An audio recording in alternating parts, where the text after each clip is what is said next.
This is what's actually happening in your brain and body when you feel rejected so easily. And it's not what most people think, because the reaction doesn't start with thoughts, and it doesn't even start with emotion. It starts with prediction.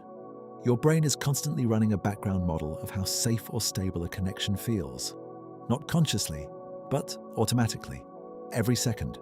So when something changes, even something small, you don't experience it as just a message or just a shift in tone. Your brain experiences it as a mismatch. Something is different from what was expected. And the moment that mismatch is detected, your system reacts before you can interpret it. You might not even notice the exact trigger. But suddenly, there's a feeling. Not a clear thought, a feeling first. A drop, a tension, a subtle urgency. Like you need to resolve something, but you don't know what. That's because your nervous system is responding to uncertainty itself.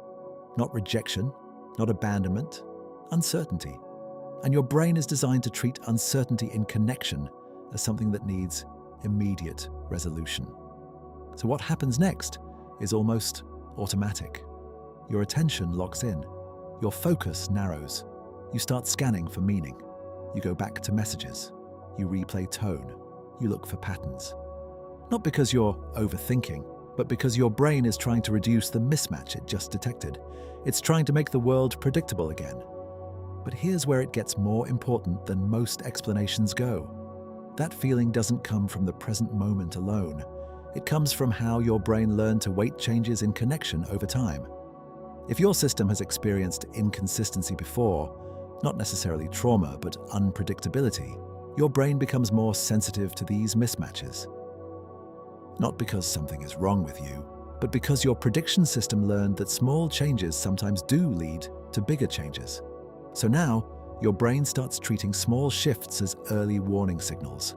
Not consciously, but automatically. Which is why the reaction feels so fast. Because this isn't emotional processing happening slowly. It's an error detection system firing in milliseconds. First, something changed. Then, this matters. Then, resolve it. And only after that does your mind step in and create a story. That means they're pulling away. I did something wrong.